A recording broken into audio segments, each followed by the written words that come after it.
Go ahead, Amanda. Great.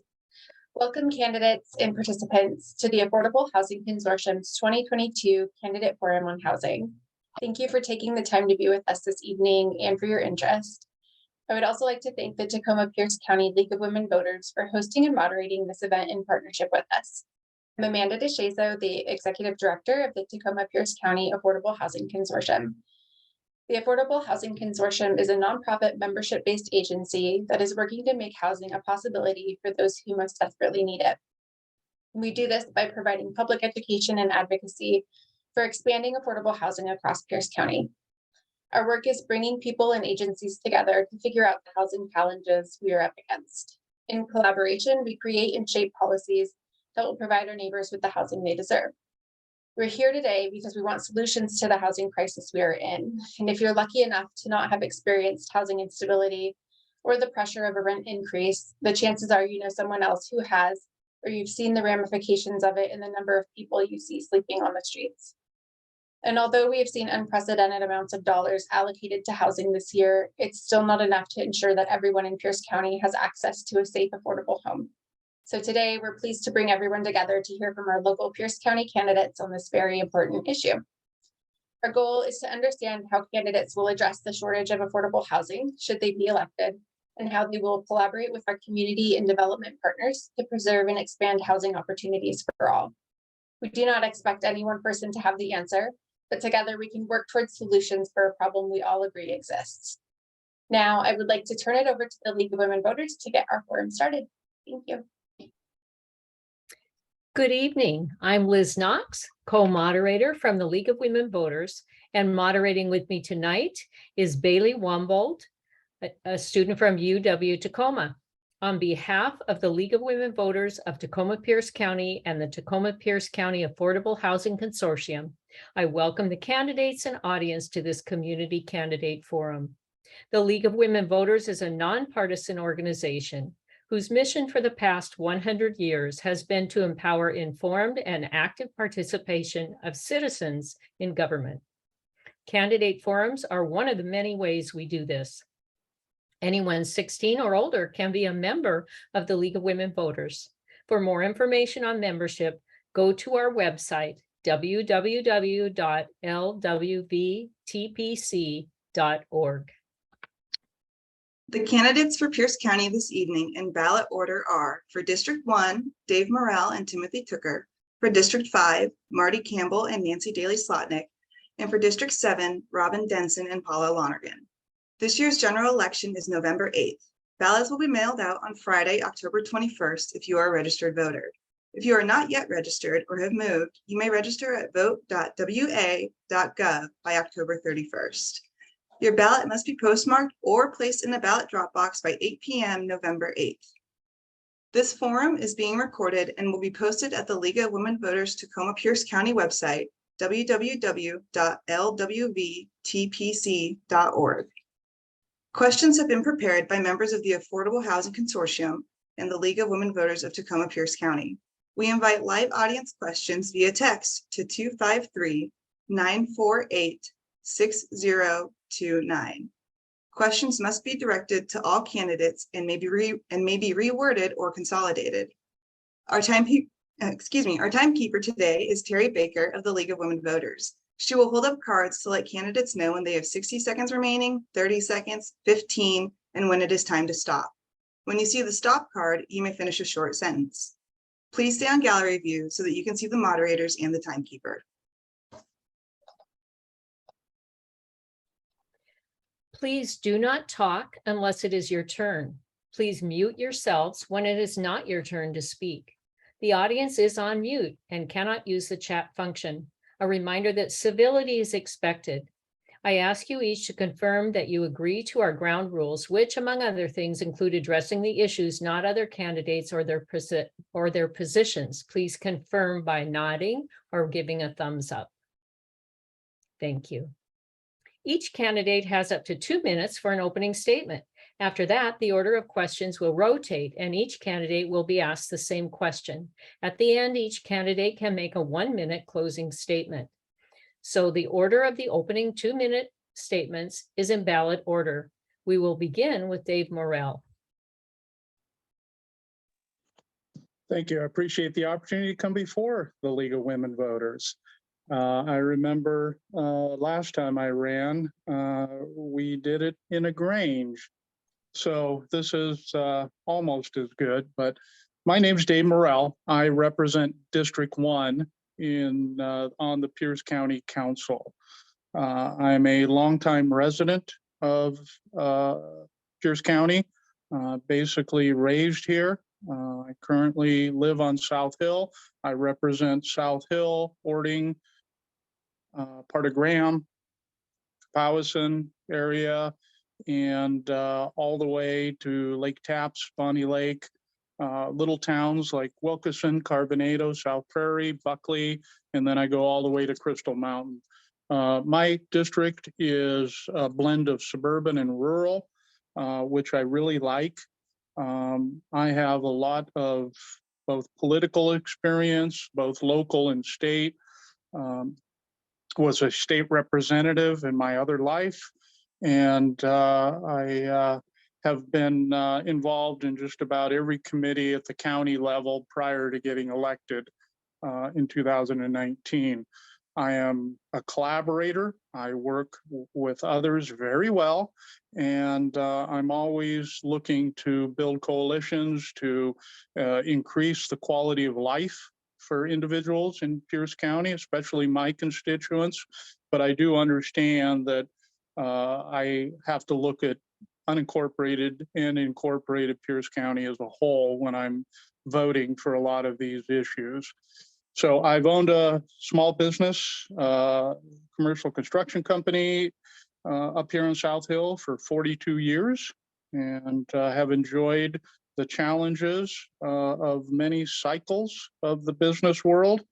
And so when I was kind of in semi-retirement, I decided to run for this position because I still felt that I could make an impact. And I think I've done very well with this position, and would love to have the opportunity to have one more term. So thank you. And next, Timothy Tooker. Hello, everybody. My name is Tim Tooker. Thank you very much to the League of Women Voters for allowing me to speak to your group. I'm a 20-year retired soldier. I just retired in 2017 from the United States Army, so I've spent my entire adult life defending this country. I own a few small businesses, so I'm an entrepreneur, mostly in the real estate field. I just am tired of the fraud, waste, and abuse from government, and due to my, I guess, experiences in life, I'm very good at being able to see where the problem lies and ask the hard questions and how to get to the root of the problem and fix it. And so with that, thank you very much.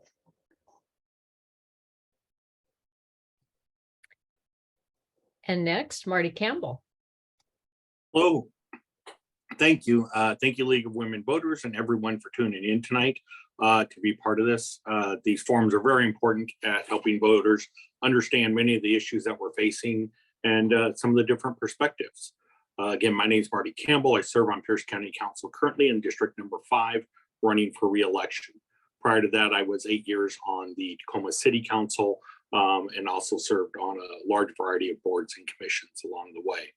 A little bit about me. I first grew up on a small farm outside Omaha, Nebraska, found my way out here, and at age 22, opened up my first of 2 small businesses that got me more engaged in the community and eventually into public service and serving everyone.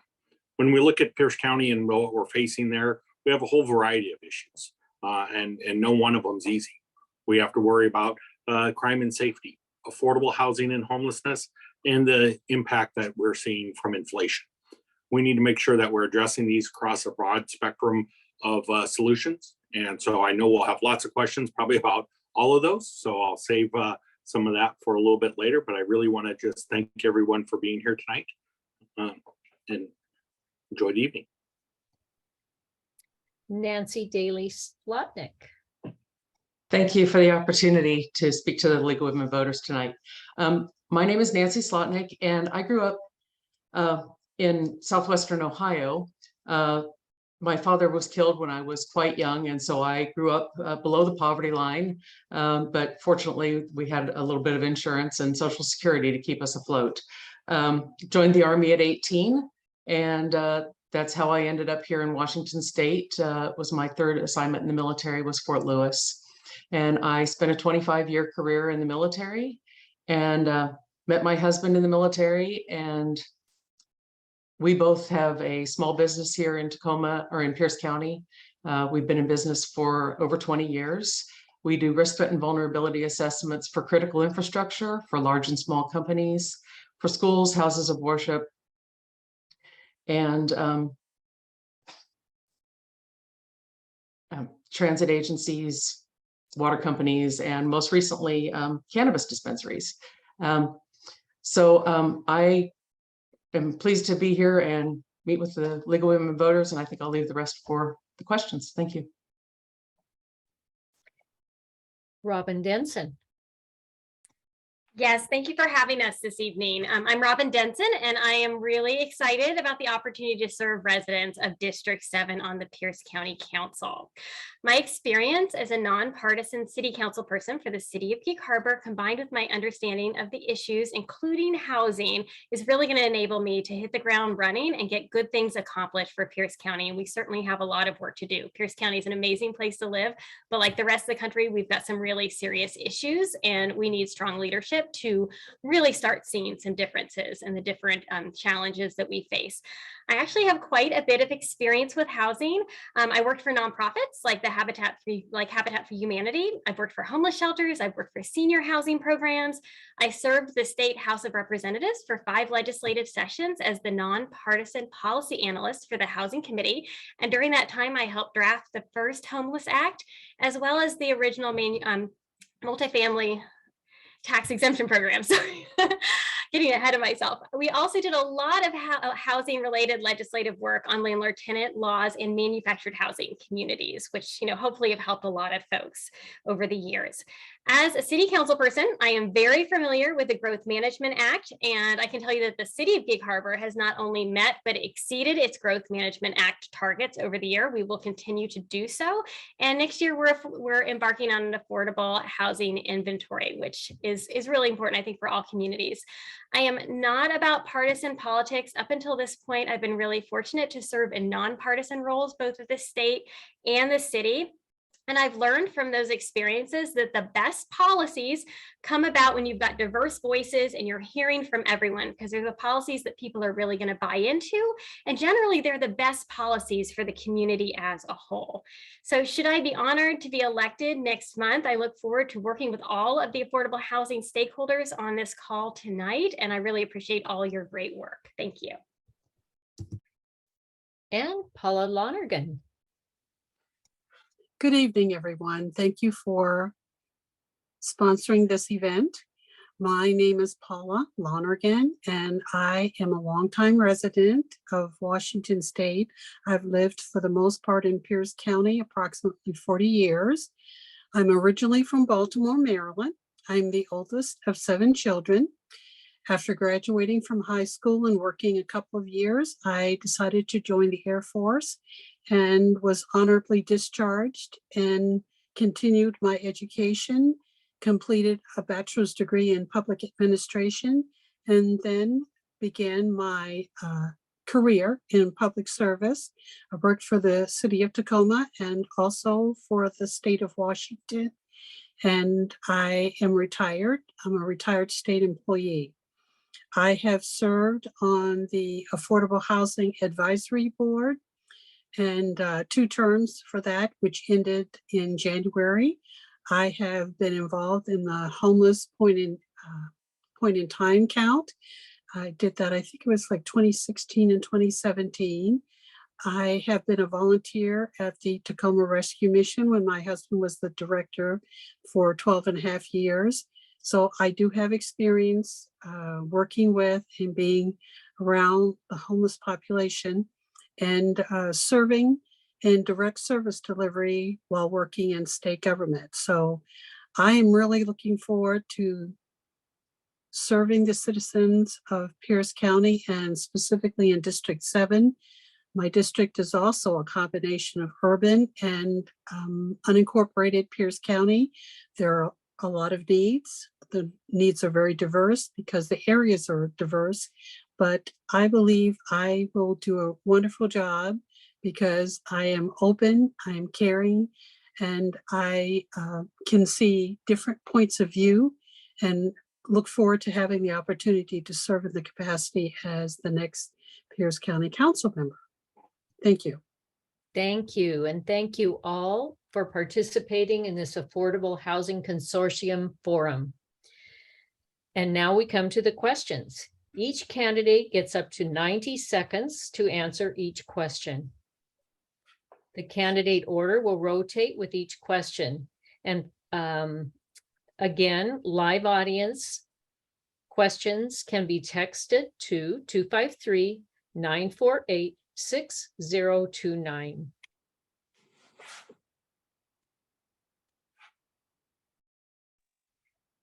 Thank you. And again, the candidate order will rotate with each question. For question 1, we will start with Timothy Tooker. Here's the question. Please offer your view of what the county's role should be in addressing its shortage of affordable housing for low-income residents.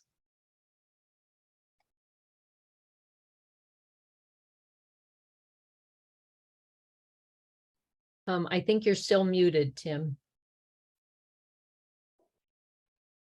Hello, everybody. Sorry, my screen's not popping up, showing me on the screen. I believe the question you said was, what is the county's role in helping with affordable housing, correct? For low-income residents, correct. Correct. So, you know, you have two different types when you're talking about affordable housing. You're talking about rentals and then purchasing. So people owning homes. So there's two different categories that I think you're really talking about. And sometimes when we talk about affordable housing, we just throw it into one big thing. But the root cause of it, making housing unaffordable, is government. We're overtaxing people. We have too many liabilities. If you look at this, you can't see it, but it's a slide put out by Pierce County Master Builders from the National Association of Home Builders. And it says that in Pierce County, there's about $96,000 extra tacked onto every house due to government regulations, $29,000 for the new energy code compliance costs. So the Green New Deal is killing us. It is killing, it's not going to make housing any more affordable. We have to stop overtaxing people. People can't afford to live. So we have to reduce the liabilities, and then I think we can actually look at it and say, okay, well, we need this amount of land, this many houses, and go from there. Thank you. Marty Campbell. Thank you. What is the county's role when it comes to affordable housing? You know, I think we have a whole variety of roles, but I think when it really comes to how we're addressing it, number one is coalition building. We need to make sure that we're bringing everyone around the table and that we're talking with both the groups and organizations that can help address affordable housing, much like the coalition here, you know, bringing in builders and people who are renters, homeowners, and people and landlords, making sure that we have everyone at the table talking and being solution oriented. The other that we have is funding. We need to make sure that we're providing the funding for that infrastructure and make sure that we're not just coming up with the best outcomes, but making sure that we're putting our best dollar and find a way to spend every dollar 2, 3, 4 times so that it not only decreases the cost of the housing, but we can use that impact several times. And I think one of the best things that we've done in the county is stand up what's called the SHAPE group, which is a lot of the mayors from across the county really coming together, mayor and city council or county council and the executive, looking at the issues holistically. Because there isn't no one entity that's going to solve this. Tacoma isn't going to, Pierce County isn't going to do it alone. It's going to take a complete comprehensive work of every municipality and governance across the county. Thank you. Nancy Slotnick. Well, I think that one of the primary things that the county council needs to address as we look at housing is that housing is an ecosystem, and that the things that the county does that we put in place that slow down our permitting process or that increase impact fees impact all of our housing. And we need more housing of all levels in order to solve our our affordable housing crisis. If we are only focusing on the lowest income housing, then we're ignoring that we're forcing people who have who would normally be buying a starter home to rent instead. And that increases the cost of rents, which increases the pressure on those rental properties for the lowest income and pushes them out. So the two main things I would say we need to tackle are the impact fees that increase the cost of building, and the 7+ months that it takes to get a permit to build a home, and get those things in line. Robin Denson. I just think I'm going to take a little bit of a different spin on this. We all know that housing and the lack of affordable housing is a regional issue, and we need everybody to do their part, every city, and that includes the county and the unincorporated areas. So the basis of the Growth Management Act is to encourage the majority of people to live in our vibrant cities where we've got the services to meet the needs of the population. So as a county council person, I'll be focused on supporting the development of more density, more housing in our urban growth areas, which is the area that we have control over as a county council. And those are the areas where rapid transit can exist, where we have jobs and schools and parks and adequate sheriff deputy coverage. We've got water, we've got sewer, we've got all of the things that make a healthy community. And if we don't have them already, we need to target areas where we're going to make those investments. So we need to put housing in a place where it makes sense and it works not only for the families living there, but for the communities that end up having to support all of the population and the housing that exists. When we do that, we create really healthy, vibrant communities where folks can live close to where they work, cutting down commute costs, commute time. They can be more involved in their community. It helps with environmental impacts, and it really builds a stronger community while protecting our rural areas and wildlands. Paula Lonergan. So I can't say that I entirely disagree with what you've heard thus far. I will take a different perspective, though. I believe under the Growth Management Act, the county has a responsibility to provide leadership and provide the overarching guidance to cities and counties as far as what the expectations are. And as I have understood some of the recent legislation that has been passed, to actually make a more concerted effort to include affordable housing, to ensure that there are different levels of housing at various ranges so that we have more housing stock. The other big concern is we have to do more, I believe, to try to help provide a variety of different housing options. For example, I remember years ago, we could not have modular housing. That was sort of outlawed. And I believe there's a need for that kind of housing along with other housing options, which currently don't exist. The bottom line is our biggest issue is that we have a supply and demand problem. And our demand is going to continue to go up because it is anticipated we will have a couple 100,000 people within the next 20 years move into our county. So we've got to try to find ways to facilitate building. And that means continuing to look at zoning and permitting and streamlining. And I would agree we need to do more to try to reduce the cost to build, to make it more attractive for builders. And I think there's another Thank option. you. You're out of time at this point. Thank you. Sorry, I can't see whoever is doing, I'm sorry. I just can't see that. I just wanted to let you know. Okay. Are you on gallery view?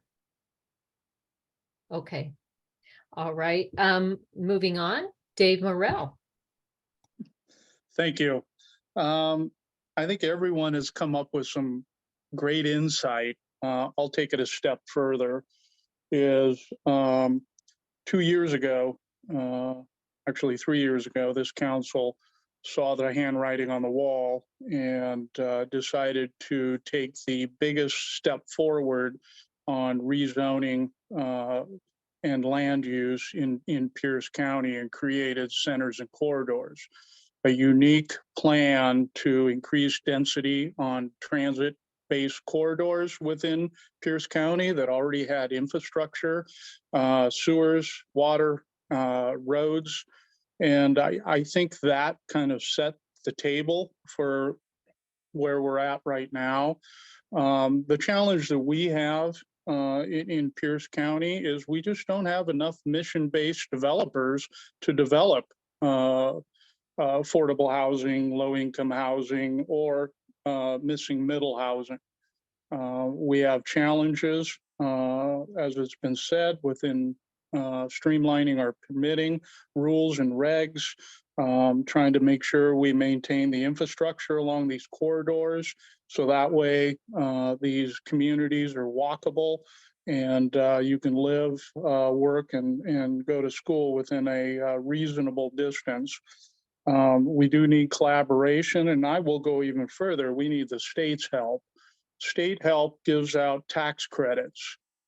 Pierce Thank you. County has been. You're out of time. Thank you. Okay, thank you. For our next question, question 2 will be, as a council member, would you support allocating money from the general fund to affordable housing? Why or why not? And for this question, we will start with Marty Campbell. Sorry, you caught me a little off guard there. Well, yes, because we have. In this last budget that we put together, Pierce County allocated $253 million towards affordable housing and homelessness solutions across the county. That's been a combination of general fund and ARPA funds, which are the federal dollars that come down. And as we know, ARPA is kind of the continuation of CARES Act. And even during CARES Act, the first round of funding, we made sure that we had funding in place to help people who might be facing eviction, who might be facing homelessness, and ensuring that we kept them housed throughout, and really worked with a lot of our landlords, property owners, and the tenants themselves to make sure that we kept them housed. At the end of the day, Pierce County got awarded as one of the top 6 counties in the nation for the way that we distributed our CARES Act funding, balancing between the needs of people with food insecurity, housing needs, small business development, and really making sure that we were bringing Pierce County a step forward with it. I think the other thing that's important when we do the funds, whether it comes from general fund, ARPA, state fund, federal fund, or even private dollars, we have to make sure that we're spending it effectively, wisely, and in ways that can be reinvested in the community to not only build but sustain affordable housing across our entire county. Thank you. Thank you. Next will be Nancy Slotnick. Thank you.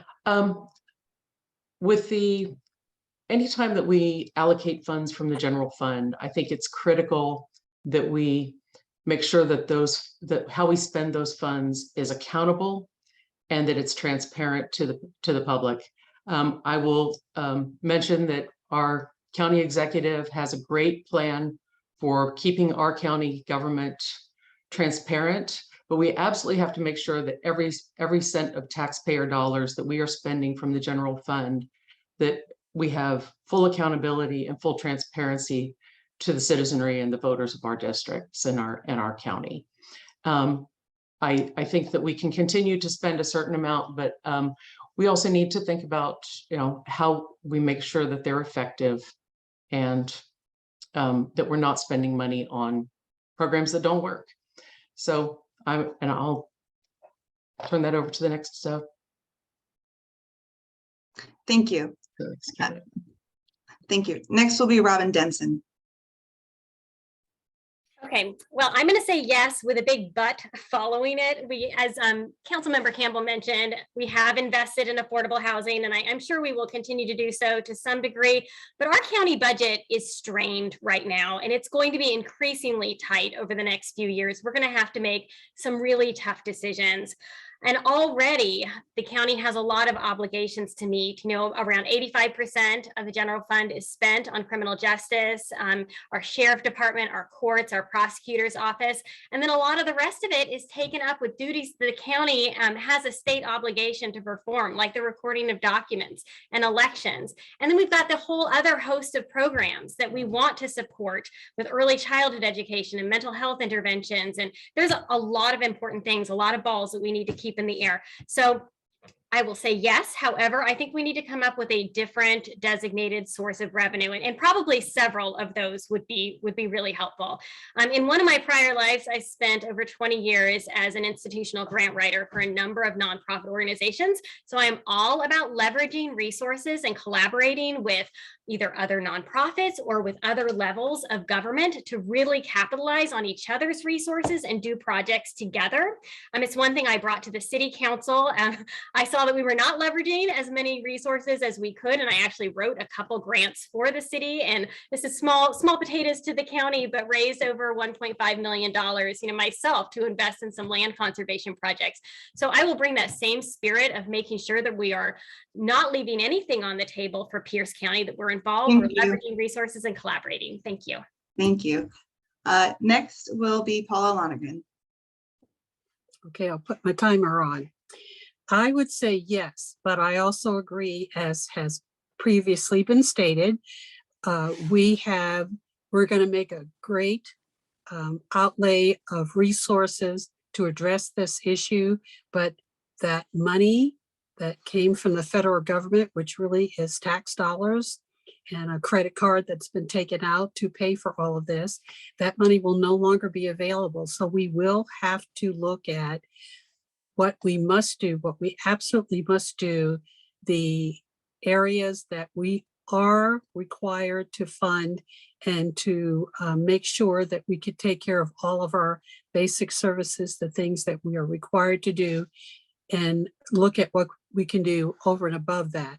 I think making the initial outlay to do something that will make a big impact will be important, as long as we are using those resources well, and we can actually demonstrate that we're making a difference.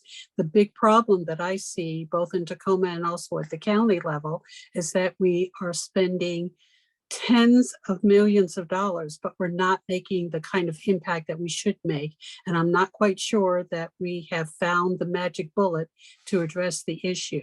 So it's still important that we do it, that we make a concerted effort to do it. And I think we need to do a better job of educating the public to let people know what is going on and what still needs to be done and how things are going, so that they understand what's taking place. Thank you.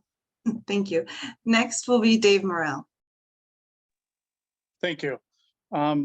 Great answers all the way around. I'm taking notes. But I think what has been said is the county will continue to fund affordable low-income housing. I think that's pretty much a given. It boils down to how much. The challenge that we have is we have a lot of cost that we've occurred in this last year, especially with inflation and having to negotiate for cost of livings with contracts. So expendable income is going to have to be watched. Our budgets are going to have to be watched really close this next cycle. But I think there again, we just need to leverage out what we're doing.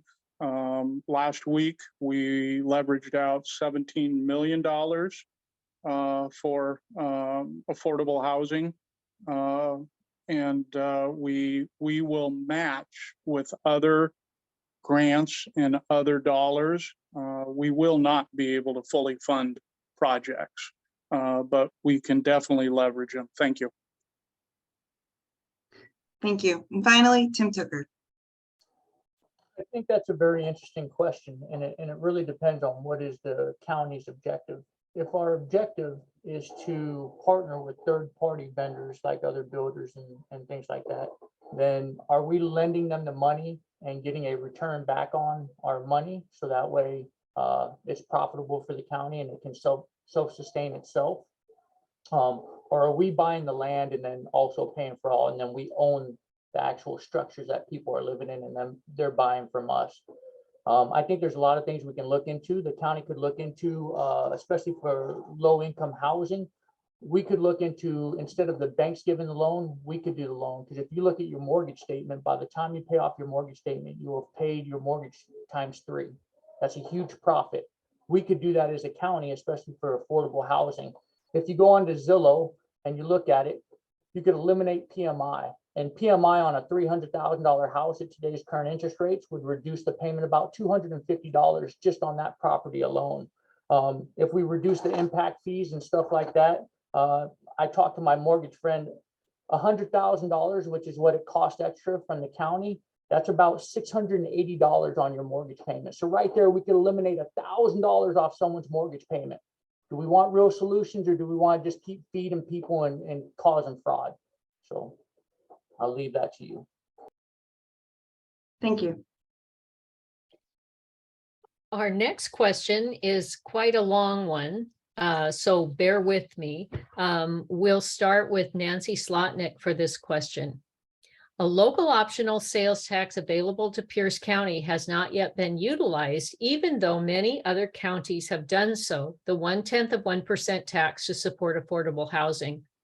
This tax would generate millions of dollars annually to address the affordable housing shortage and would cost taxpayers only 1 penny for each $10 spent on taxable items, not food. Do you support this? Why or why not? Nancy Slotnick. Thank you for the question. As a general rule, I'm extremely hesitant to raise sales taxes. We already, as a county, have a higher tax rate than 80% of all cities and counties in the state of Washington. A 0.1% doesn't sound like a lot, but it increases the cost of literally everything we buy, including building materials when we want to build a new house. So adding that 0.1% could effectively increase the cost of building new homes and multifamily housing by a significant amount of money. And it also raises the cost of literally everything. Everywhere I go in our county, people are struggling to make ends meet. And we should not be increasing taxes on them if we can possibly avoid it. Thank you. Robin Denson. Yes, thank you. So I'm definitely open to this idea. I know that a number of counties and cities in our area have embarked on this. We've been talking about how we clearly need other revenue sources to help fund affordable housing. It's going to take a lot of money to catch up to where we need to be. And this may be one way of raising those funds. But I have to say, as an elected official, it is just my practice not to commit to basically anything until I've had a chance to make sure that the policy has run through the public process. I'd want to hear from my constituents and the stakeholders. You know, I want to give everyone a chance to come and say their piece on every side of the issue. And even though, as has been mentioned, this is a very small amount, 1 penny for every $10. With inflation and with property taxes, I'm hearing a lot of concerns at the door about that. I would just want to make sure that the public has a chance to have their say. And regardless, I will say, regardless of whether this passes, if it does eventually pass, I would want to make sure that we are continuing to look for other sources as well, because it is a relatively small amount of money. It could be helpful, but we're going to need some other revenue sources as well. Paula Lonergan.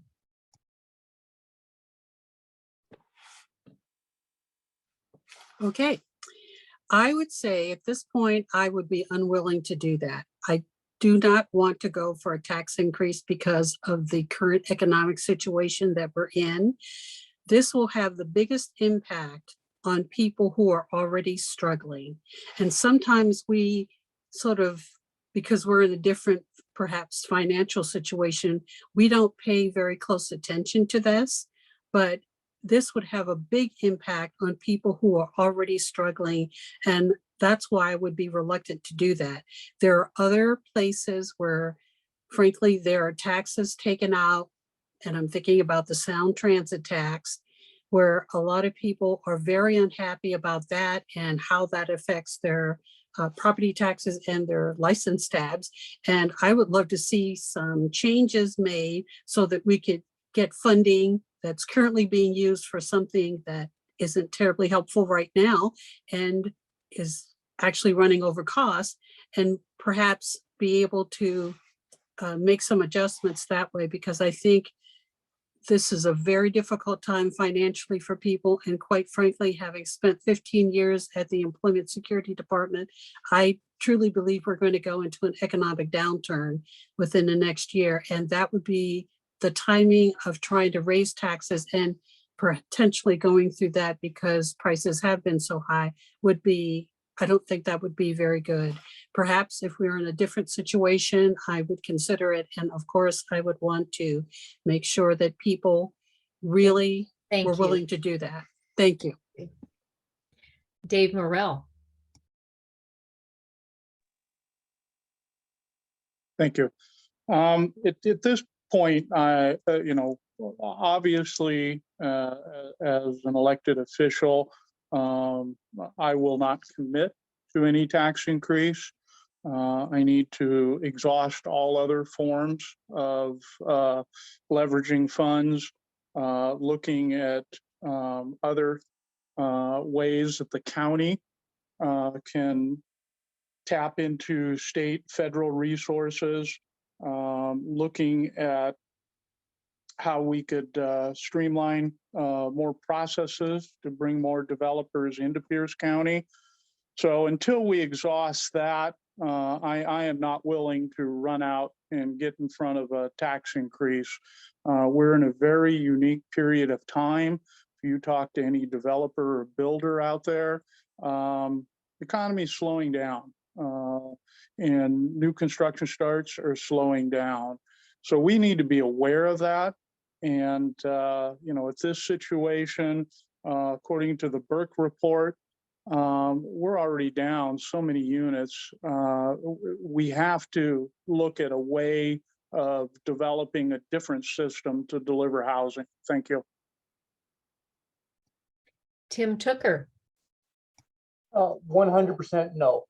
I will not vote for any tax increases. And let me tell you why. Because of the sustainability 2030 plan that the current Pierce County Council has voted in, anybody who has PSE, your electric rates are going to raise 15% this year. Your gas rates are going to raise 13% this year. Your taxes are going up, which means that your mortgage insurance is going to go up, as well as the buffer that the mortgage companies are allowed to keep. So you guys are already going to be paying more. We have to stop taxing people. It's killing us. It is absolutely killing. And what people don't realize is the people it affects the most are those who are low income. My mom was on Social Security. She got $1,000 a month. And you start taking more taxes out of $1,000 a month. How does she pay to live on $1,000 a month? And you guys keep taking the money. Pierce County has a surplus of $450 million in their bank account right now. Why are we still taxing people? Thank you. Marty Campbell. Thank you. And thank you very much for the question. When we look at tax increases like this, it becomes, how much revenue we're going to get, how we're going to use it. We can already look, City of Tacoma already adopted this. And they're leveraging every dollar that they bring in off this 15 to 16 times more revenue by being able to match state, federal, and philanthropic grants. That's private money that they're able to draw into housing development because they're able to have this match. Conversely, we have to look at the impact. So one of the biggest problems we have really in the state of Washington is that so many of our particularly local options falls back to sales tax, which is terribly regressive. But we are looking at 1/10 of 1%. And a lot of times we reflexively say, gee, that's going to be a big impact. But when you run the numbers out, what, a penny on $10 I heard earlier, so that's 10 cents on 100, $1 on 1,000. If you're spending $100,000 a year on taxable income, so take rent, take food, take that off the table. Beyond that, you're spending $100,000 because that's how much disposable income you have. This tax is going to hit you to the tune of $100. So if you're able and you have the income to be able to be spending $100,000 and that $100 is going to be that big of an impact, then maybe we do need to look at our taxing system. But we also need to look at those who don't have housing and weigh that balance, because we need the funding to get the matching grants at this time. Thank you. Thank you. Question number 4. As a council member, how would you support nonprofit organizations and public housing authorities in developing the nearly 15,000 units of affordable housing that the Pierce County Housing Needs Assessment notes are required to serve current demand? And for this question, we'll start with Robin Denson. Well, I've worked for housing organizations like Habitat for Humanity, who I just think is a wonderful group, all over the world. And so I'm really excited to be a strong partner for these groups that are doing everything they can to leverage dollars to make their dollars stretch further and help more people. So I think these are great groups. They're definitely mission driven, and their focus is creating affordable housing. So I'm excited to support them however I can. In addition to partnering and supporting affordable housing nonprofits and housing authorities, I don't want to discount the for-profit developers either, especially as Councilmember Morrell mentioned, some of those mission driven for-profit developers. Let's bring everyone into the fold. We need everybody's, hands on deck for sure. Some of the things that the county can do is really advocate to the state and to the federal level to support these housing projects. And we've seen, our Congressman Derek Kilmer do it. We've seen, our Speaker Lori Jenkins do it. I've got the relationships at the state and federal level to help leverage the resources to make our investment go a lot further. And then at the county level, the multifamily tax exemption program is now becoming available to the county in more areas than it was before. That's something the for-profit developers should really be excited about taking advantage of.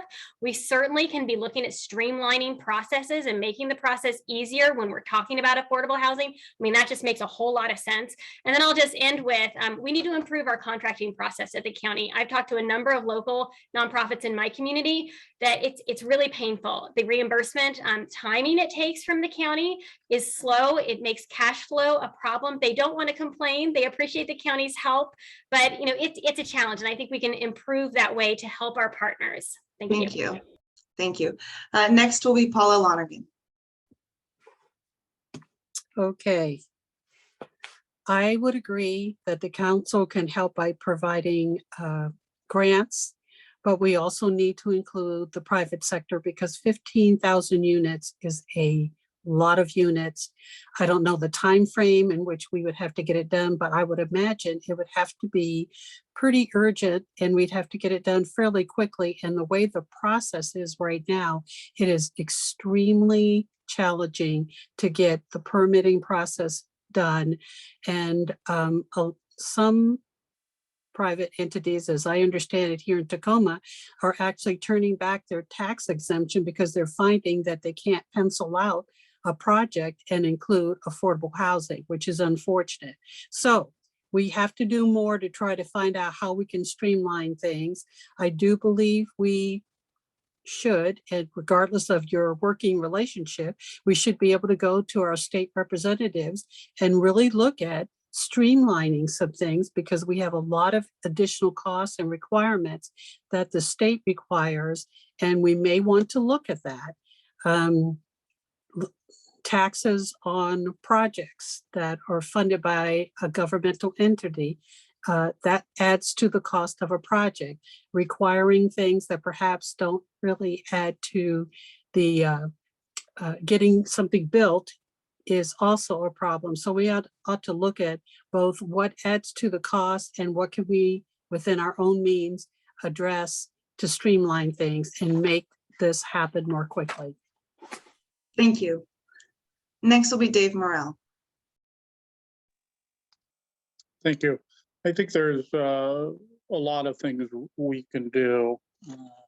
And I think it's been brought up on several occasions is to expand the multifamily tax exemption to all of the centers and corridors. That would increase the incentive to develop on those high density corridors. The other thing we need to do is update our surplus lands policy and then also expand the role of the Pierce County Development Corporation, or the CDC, on land acquisition and coordinating development. Need to update our public land inventory and also look at affordable housing development sustainability.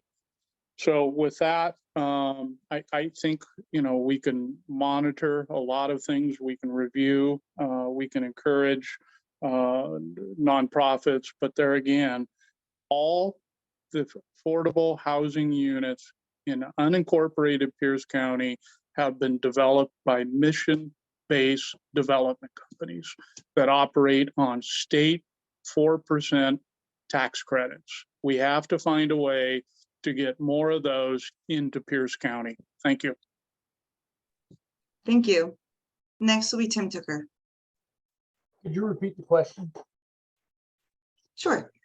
As a council member, how would you support nonprofit organizations and public housing authorities in developing the nearly 15,000 units of affordable housing that the Pierce County Housing Needs Assessment notes are required to serve current demand?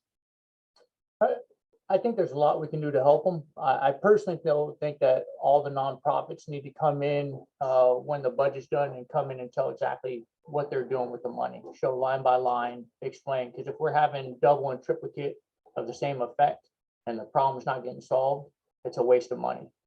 I also think that the affordable housing, we need to audit the entire system of the government and find out where all the money's going, because like Mr. Campbell said, $253 million has been allocated for affordable housing. That's a lot of money. So what is the price tag? Has anybody said, here's the price tag to eliminate affordable housing issues in Pierce County? Do we have a real number, or we just have a problem and we're just throwing money at it? So let's see what the $253 million do. Let's see what all the organizations do. Let's see what the housing authority does with it, and then make another assessment from there on how the county council can continue that project to help the people. Thank you. Next will be Marty Campbell. Thank you. Question, I think the question is, how can we help our nonprofits who are addressing affordable housing throughout our county? Coordinate, make sure we're coordinating between them, helping each other, support each other, reduce barriers that we have, be it permitting or fees or increases. Make sure that we have that leadership. We're helping them find the grants, helping them find the private investment that can help them become successful. We know that all the projects, they don't need to be singular income. They can be multiple income. For 4 years, I worked in the Salishan community as an association manager. We have mixed income, 3,000 people live in there from all different incomes. And it's by all measures, a very successful area. And so we can make sure that we're actually providing a mix of incomes, building community where we're out there building, not just saying, here's some houses, here's some that are affordable, and there's some. We need to make sure that they're integrating part of the community and they're all across the community. And I've heard a lot of talk, and I agree, when we look at impact fees, what are we going to do about impact fees? And how can we offset some of that? Well, if we want to do things like build Canyon Road is paid for by traffic impact fees. So we need to make sure that we are spending money in the right places, because we can commit to big projects that then we have to raise impact fees. And so we need to make sure that we're balancing what we're moving forward on, and then find a way that if we are going to waive an impact fee, that commitment of that fee has already been made to a road, to a school, to a park. Then we have to backfill that with either grant funds or general fund. And so we need to make sure we're looking at it holistically. Thank you. Thank you. Thank you. And finally, Nancy Slotnick. Well, an awful lot has already been said that I would agree with. But I think the number one priority is that we need to look beyond simply seeking more funds and look for ways to reduce the costs of building these units. So as a council member, I support the need to develop new housing options that all levels of income can afford, especially those at the low income housing range. And one of the best ways that we can reduce those costs is to speed up our permitting process, reduce permitting fees, reduce impact fees, so that we can move forward. 15,000 units is a lot of housing, and we need to do everything we can to assist those nonprofits to get it built inexpensively and efficiently, and get people housed. Thank you. For our next question, we'll start with Paula Lonergan.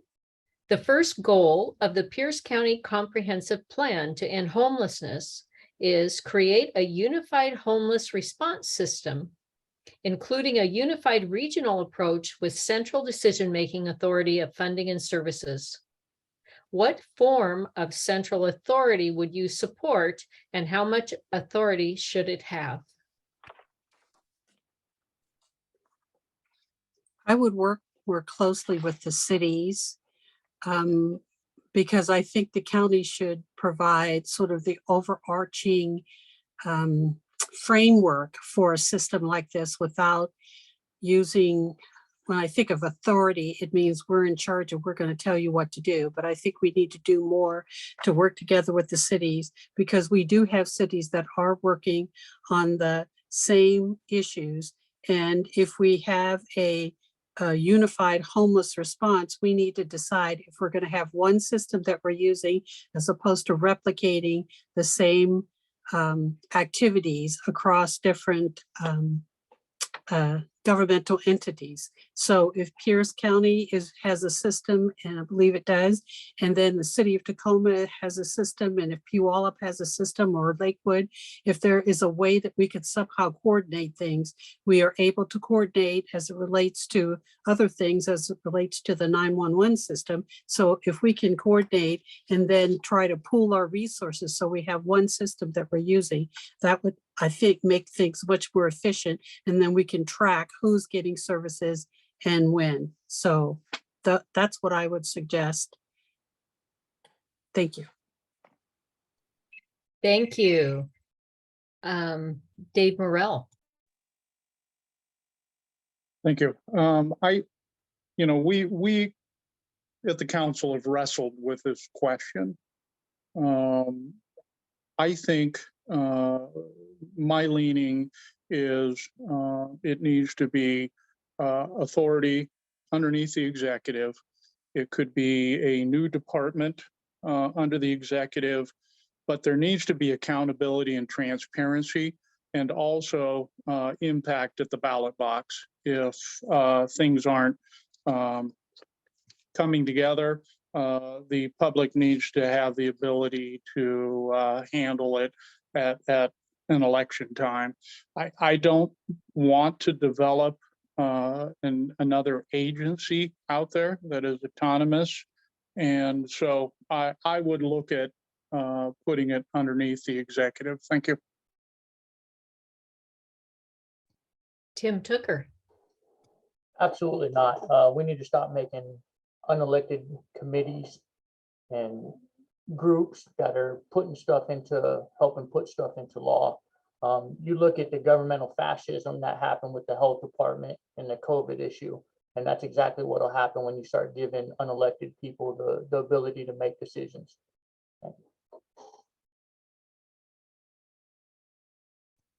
Marty Campbell. I'm sorry, could you repeat the question? Sure. The first goal of the Pierce County Comprehensive Plan to End Homelessness is create a unified homeless response system, including a unified regional approach with central decision-making authority of funding and services. What form of central authority would you support, and how much authority should it have? Thank you. I think it's important, the first thing we're talking about is the comprehensive plan to end homelessness. First word there being comprehensive, that means it needs to be countywide. So it needs to be a board that takes representation from all over the county. If we leave it, I fear if we leave it only under the executive, where the authority is in more unincorporated Pierce County, we may not have the partnership within the cities that we would hope for. And so I think they need to make sure that we have cities have a voice in the way that we're addressing and allocating the funds and support across the entire county. Because we know that many of our smaller cities in particular would love to have homelessness options. We know that if someone experiences homelessness in a rural community, their best chance to get back on their feet is to actually have services within their community. If you've lived in rural Pierce County all your life and all of a sudden you're told to get services, you got to go to Tacoma and you don't know anything about Tacoma, your odds of success are much lower. So we need to make sure we're in every community. We know there's 100 ways into homelessness and there needs to be 101 ways out. And that again is going to take a coordinated approach. And so that's going to be requiring that we have everyone at the table.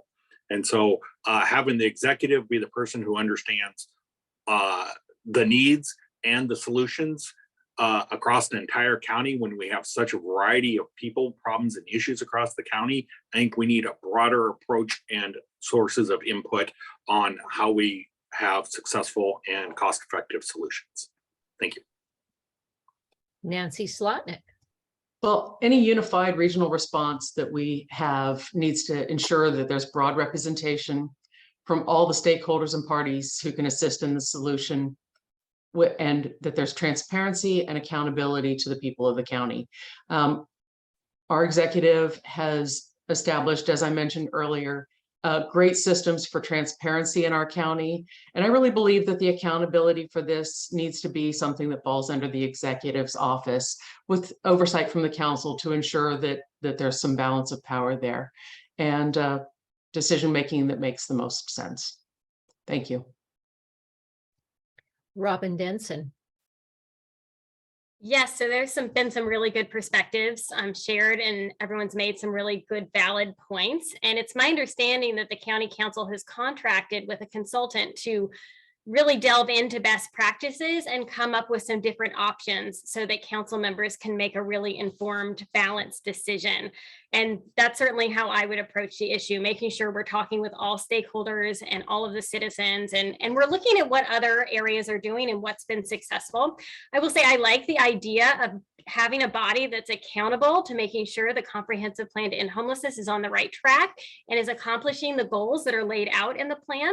I don't know that we need a whole new body to do that. We have a human services department at the county, and it seems like hopefully we'll be looking at whether they can be tasked with the charged with the task, and maybe that would save the county some money, because I'm obviously all about that. We want to be efficient with the resources, especially with the budget challenges that we're facing. But you know, I'm not married to any of these options. We've paid a consultant to do this work and come back to the county council with a number of different ideas. And I'd want to listen to that consultant's thoughts, and then have the stakeholders, especially the provider stakeholders, really weigh in on what they feel would work best for our entire county. Thank you. For question 6, we'll be starting with Dave Morrell. Question 6 is, do you have any other views you would like to share concerning affordable housing, concerning affordable housing and homelessness in Pierce County? Yeah, I think the county has looked at this from every angle. We are moving forward with a lot of the plans, a lot that has been laid over the last 2 years, 3 years. And I think there again, it takes a little bit to get the ball rolling, but I think we've got it headed in the right direction. The council is going to hear a plan on the Community First Village. That'll be our first effort to develop a chronic homeless facility in unincorporated Pierce County. It is modeled after a very good program in Austin, Texas. And I think if we look outside the box, we know that what has happened up north is not what we want down in Pierce County. So we need to make things our own and be able to do things that are effectively, that get both private funding and state and federal funding as well as local funding to participate, because this is a bigger problem than just Pierce County. So with that, I appreciate all the comments that have been said. Thank you. Thank you. Next will be Tim Tooker. Could you repeat the question again, ma'am? Absolutely. Do you have any other views you would like to share concerning affordable housing and homelessness in Pierce County? Yeah, I just, ladies and gentlemen who are watching, I hope you guys are seeing what's happening. You have multiple council members on here, public officials, and they're all talking about, let's create a committee or let's do this so that way they can shirk their responsibilities, right? It'd be great if we had someone we could hold accountable. Your county council members make $130,000 a year, roughly. Their legislative assistants make $100,000 a year. So for that team, you're paying almost $250,000 for them to do what? Take care of you, make sure we have affordable housing, and they're failing. Why would you continue to put them into office when they have failed? In sports, when a team loses, they change the general manager, they change the coach, and they get a new vision, they go forward. If the vision is not working, you must change. Me personally, the taxes have to stop the liabilities. The house I live in, $7,200 a year in taxes. That means I pay 16 years worth of mortgage payments for 12 months. Oh, I'm sorry, 16 months for 12 months of living. That's happening to everybody. That's why it's so expensive to rent. You guys have to see what's really going on. Expect more from your council members. Thank you. Thank you. Next will be Marty Campbell. Thank you. First of all, I would encourage people to go on to the Pierce County website and look at the comprehensive plan to end homelessness that we recently adopted. This was put together with stakeholders from all over the region, looking at best practices across the nation and saying, what are effective ways to make sure that we're addressing these issues? And we've already put some of them into play. We've taken hotels that were vacated out. We've turned them into units for homelessness that then are going to become affordable housing units. And by every measure, it's been a success. We're investing in the community first village that Dave Morrell talked about to provide a place where people can call a place of their own and develop up. We really just need to make sure that we are working on this from every angle, that it's not just top down. You can't just throw money on it. That's not going to solve it. And you can't police our way out of it because our jail isn't big enough to arrest everyone who's homeless. So we need to make sure that we are bringing effective, comprehensive plans that are meeting people where they're at and getting them to where they need to be. Again, I said it before, there's 100 ways to become homeless. We need 101 ways out because we need to meet people where they're at, get them to where they need to be, and pretty soon we can get that tide turned and have more people housed than we have unhoused. Thank you. Thank you. Next will be Nancy Slotnick. Well, I think my number one takeaway is that we have to continue to recognize that housing is a complete ecosystem. And our goal should always be to help people who are experiencing homeless to get into stable shelter and then on into the rental market and eventually into home ownership so that they can build generational wealth for their families and escape the cycle of poverty. If we're failing in moving people along that path because we don't have enough housing at any of those levels, then we have failed as a society and as a county. So we need to address all levels of continuing to have more of all types of housing so that we can keep moving people along those paths. And I think a critical element of getting people into stable shelter is that it not be free. The Community First Village is set up, and Quixote Village down in Thurston County is set up where people provide 30% of their income, just like you would if you is the standard for housing. That gives them a vested interest in being successful and moving up this chain. Instead of just taking a handout, it's a hand up. So that would be my final thoughts. Thank you. Thank you. Next is Robin Denson. Yeah, I just want to highlight a couple of the themes that I've heard tonight that really resonate with me. We are really far behind in affordable housing here in Pierce County. We've got a long way to go, a lot of catching up to do. I do appreciate the work of Councilmember Campbell and Councilmember Morrell. The county has stepped up and is making bold movements towards increasing affordable housing in our county, and they understand as well that we've got a long way to go and we need to keep moving in the right direction. We do need more resources, but we have to be really smart about leveraging resources and collaborating with others given budget constraints and just because it's the right thing to do. And in my opinion, we need to encourage more housing in places that make sense.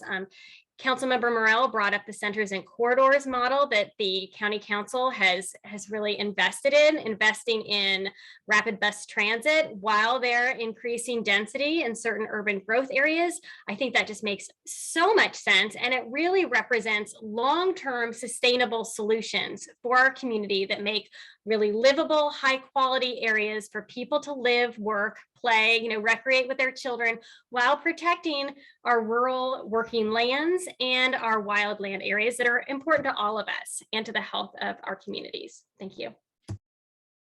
Thank you. And finally, Paula Lonergan. Well, I can't say that I disagree with much of what I've heard, but I want to take a different tact. I think we should try to be a little more creative about educating the public about homelessness, the efforts being done, the money and the services that are available, so that people have a better understanding of what is going on around them. Many people have a lot of ideas of how to fix the problem, but I don't know that they have a real good idea of what the problem is and what we need to do. There are many reasons for homelessness, and there are basic things, quite frankly, we have done as a society that have undermined families that, in my opinion, has a lot to do with why there are people who are homeless. But people need to understand that, because I think we can still undo the damage, but we need to understand that that's a problem. I think we need to do a better job of educating individuals who live in the city, as I do. I live in an urban setting. I live next door to a 6-story apartment building where there was a house and a business next door. And talking about density sounds really good if you're not faced with it. But there are people in our neighborhood who do not understand and are resistant to the idea of density. It makes a lot of sense. I understand it from a certain practical perspective, but I think we need to do a better job of helping people understand what that's all about. Thank you. And we haven't done that. Thank you. And for question 7, we'll start with Tim Tooker. This is the question: which policy tools available to the county council would you like to utilize to create more affordable housing? I'm going to be honest with you, ma'am. I don't know all the tools available to the council, so I couldn't answer that question with any authority or. I mean, you can write resolutions, you can write, code changes. I really think that the biggest thing that we have to do is we should go out to the people and start showing them how all these taxes and fees and everything that the government is charging us, how it is affecting them. Nancy was absolutely correct. We have to get the education out there so that way people understand. Every time you buy a house, it's like a bank, and it creates generational wealth. More millionaires are created in the United States out of real estate than any other profession. And we could really teach people how you don't have to necessarily go to the mansion. You just get a house in the next community, the next house, right? And then you hold that for 30 years. And now when grandma and grandpa finally retire, they're leaving hundreds of thousands of dollars to their family, right? And it becomes self-sufficient over and over and over again, and they don't need the government anymore. So I think that's probably the biggest thing I could do on the council as far as writing code or a resolution, is just education and removing the tax money that's killing the industry. Thank you. Marty Campbell. Generational wealth is a very interesting thing. And it's something that has not been available to everyone throughout our history until really just recently. For a long time, we talk about the equity and the generational wealth being handed down from our grandparents, but many of the friends and neighbors I live here in East Tacoma, their grandparents never even had the opportunity to buy a house. And now they're looking at how do they get into generational wealth? How do they get that first house? And that's where we have to change things. That's a conversation that we need to be having, is what are the inequities that have been created by systems that we've had in place for a couple hundred years that clearly have not worked because they've led to the situation we have currently.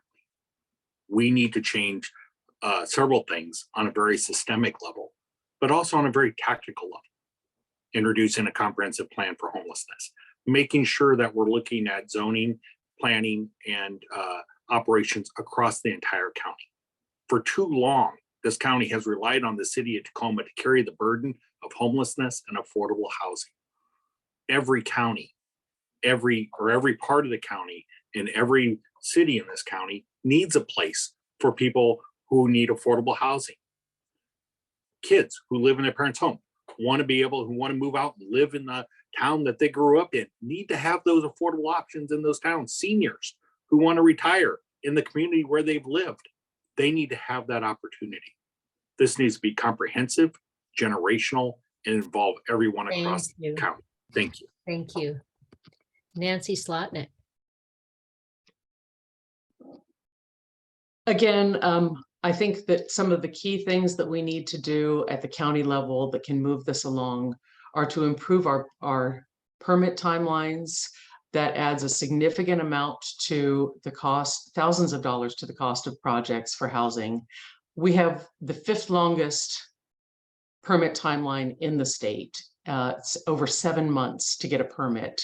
So we need to improve that. We need to review impact fees to ensure that we're not unfairly burdening our new housing projects with additional costs. And we need to continue to remember that it's an ecosystem and that we need all levels of housing within our county. Thank you. Robin Denson. Yes, thanks. In terms of tools, I mentioned before the multifamily tax exemption program is now become available to be used countywide, and that's something that should be advantageous to mission-driven developers. Particularly, I'm interested in the 12-year exemption that obligates, encourages affordable housing. I think we need to really get the word out to developers that that's available and encourage them to take part in that.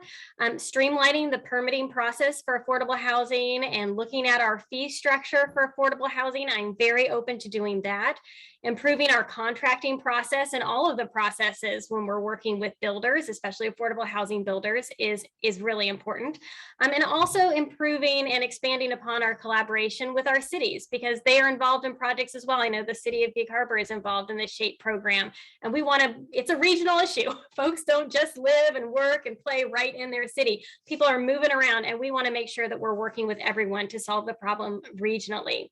I know one thing we do at the city of Gig Harbor is really work with our legislators at the state and federal level. So I think we could do a better job, and I'm sure we're doing this, but even do more so advocating for support of affordable housing projects in Pierce County to make sure that we're getting our fair share of the state dollars, and it's not all going to King County, which certainly has its own needs, but we do as well, and we don't have as much money as King County. And finally, I appreciate Councilmember Morell's point about inequity. We need to be connecting folks more to the programs available to help them start building generational wealth. Paula Lonergan. Well, once again, I agree with many of the points that have already been made. We do have a comprehensive plan that will be specifically directed towards dealing with homelessness. And I do believe we need to have more options available, more housing options available, so that people can get into a home and have the shelter that they need. One of the things that occurs to me is not every home has to be like the HGTV program where you have granite and stainless steel.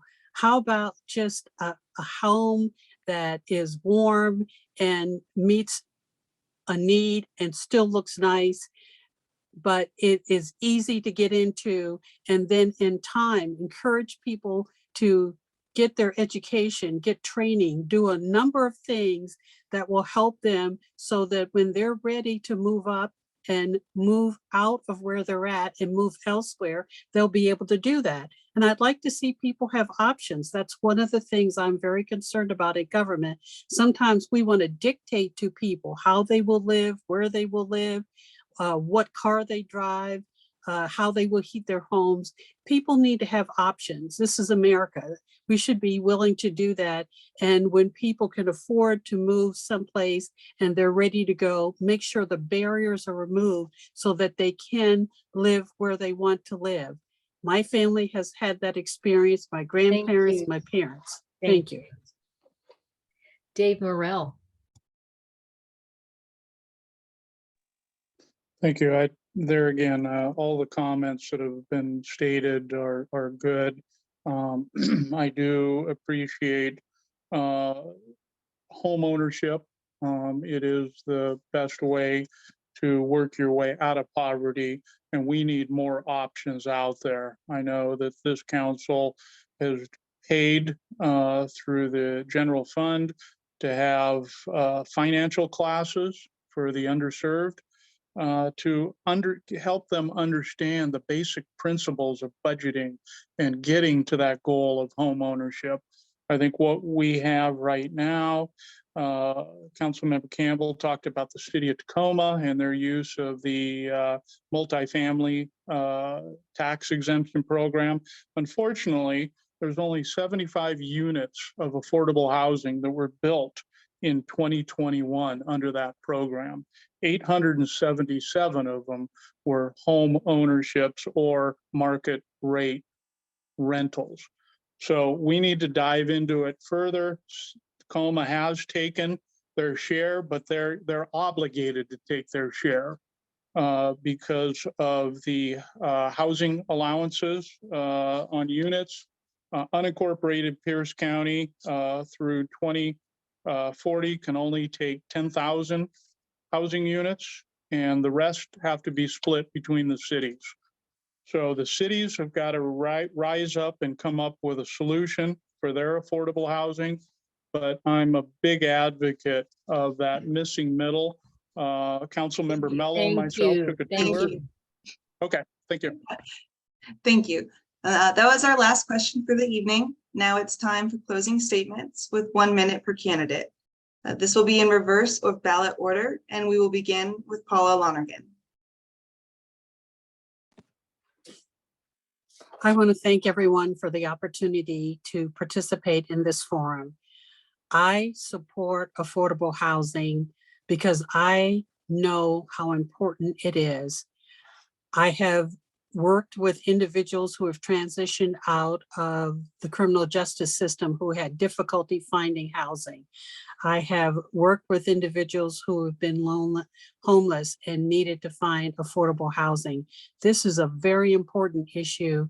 We're throwing a lot of money at it, but I think it's very important that we actually do a much better job of solving the problem. And some of the problem really is inherent in the individuals who have experienced homelessness, who may need a variety of ways to help them transition into a place where they can find stability, but they can also find that they can get a job and be able to improve their situation. I believe that's doable. I believe as your council member, I can provide that leadership and encourage that to take place. Thank you. Thank you. Next is Robin Denson. Yes, thank you again. This was a great discussion, and I learned some new things and heard some new perspectives that are really important parts of the conversation. Affordable housing, as we all know and appreciate here, is a huge issue, and it affects everyone in our community. It affects folks that cannot find housing that they can afford and become unhoused. It affects parents whose kids are moving home even when they've got good jobs and good education because they can't afford to live in Pierce County. It affects many of our workers whose paychecks just simply can't afford to find any place to live here. Our first responders, our teachers, our shop workers, our restaurant workers. It's a huge issue. And it also affects us in economic development when our businesses aren't coming here or aren't thriving because their workers can't afford to live here, and who wants to work super far away from where you live. It's a big issue. I have a lot of experience, and I'm very grateful for that experience working with different housing stakeholders, both professionally and volunteer, and on all sides of the issue. landlords and tenants and developers and cities dealing with developments and the impact of those. And I look forward to bringing that experience and those perspectives and those relationships to work for the county council. Relationships are important in collaborating and, Thank oh, you. am I out of time? Yes, yeah, 1 minute. Sorry. Thank Thank you. you so much. Sorry, thanks. Next will be Nancy Slotnick. Well, thank you so much for this forum. I grew up in a home where my father was the first in his family to go to college. His parents never owned their own home. They worked on someone else's land and farmed it. They were essentially sharecroppers. My parents bought their own first home 1 year before my father was killed in a tragic accident. Fortunately, due to insurance, we didn't end up on the streets. But my mother raised 4 young children without on a fixed income on Social Security. So I know what it is to be in poverty. I think that our county's role in addressing its shortage of shelter is to work with the state, federal, and private sector efforts to reduce duplicate efforts, reduce the cost of building housing at all levels, and spend available dollars to address housing and homelessness in a transparent and accountable manner. Thank you. Thank you. Next is Marty Campbell. Thank you very much, and thank you, everyone. Great conversation tonight. Lots of different perspectives. I think if we sat down and kind of charted them out, we might begin to see some alignment. You know, we have issues with permitting that is taking too long, and organizations not getting reimbursed quick enough, and we need our cities to be invested in the solution. So when we talk about what kind of organization we want, what we show is departments already under the executive are lagging behind, while we need the cities to have their voice and contribution in there. But most of all, we need to make sure we're working comprehensively across. We need to make sure if we're going to be working to reduce those impact fees, that we're replacing that investment of revenue, because we still want those roads, schools, and parks to be happening. And so we need to make sure that we're investing in building communities people want to live in and that they can afford to live in. And most of all, we also need to be making sure that we're addressing the systemic issues that we have, creating homeownership options for BIPOC communities and making sure that we're creating a level playing field. Thank you all very much for spending your evening with us. I appreciate. If you have any questions, please follow up with any of us. Thank you. Thank you. Next is Tim Tooker. Ladies and gentlemen, if you've sat here for the last hour and listened to everything, I go back to my very first point I made. The number one problem to affordable housing is government. You need to contact your council member and have them rescind the Pierce County Sustainability Plan for 2030. It is killing our industry. It's going to kill the housing market. Things are going to be unaffordable. Inflation is on the rise, and that is going to make all your utilities go up, your food costs go up, your gas costs go up, your living costs go up. It is the number one killer that's going to happen in Pierce County. Make sure you contact your council members and have them rescind it, because we didn't vote on it. They voted on it. They say they want to help you in affordable housing, yet they pass legislation that stifles it. Understand what's happening to you. With that, may the blood of Jesus Christ protect each and every one of you during these trying times. God bless. Thank you. And finally, Dave Morrell. Thank you. I think we all want the same thing. You know, we want safe and just communities. We want healthy, happy people living in those communities. We also need clean, sustainable environment. Attainable housing is a must, and that's housing at all levels. And then reliable and accessible infrastructure. Jobs, we haven't talked about that too much. Entrepreneurship, skilled workers, workforce, and then regional leadership that also includes tribal partners. We have a lot of things we can be working on right now. We are doing a good job, I think, in managing the taxpayers' dollars. And I would really like to have 4 more years of doing what I do, very much in a collaborative problem-solving mode and attitude. And I would just appreciate your vote. Thank you. Thank you. This concludes our forum tonight. In ballot order, the candidates are for District 1, Dave Morrell and Tim Tooker, for District 5, Marty Campbell and Nancy Daly Slotnick, and for District 7, Robin Denson and Paula Lonergan. You should receive your ballot and voter's pamphlet during the week of October 21st. Be sure to vote early and no later than November 8th. I would like to thank the candidates who are able to join us, our co-moderator Liz Knox, the timekeeper Terry Baker, the League of Women Voters of Tacoma-Pierce County, and the Affordable Housing Consortium for sponsoring this forum. You can see other League of Women Voter candidate forums at www.lwvtpc.org. Be sure to read your voter's pamphlet, look at vote411.org, where you can find answers to questions posed to all candidates running for office, read the candidates' websites, and do all you can to be an educated voter.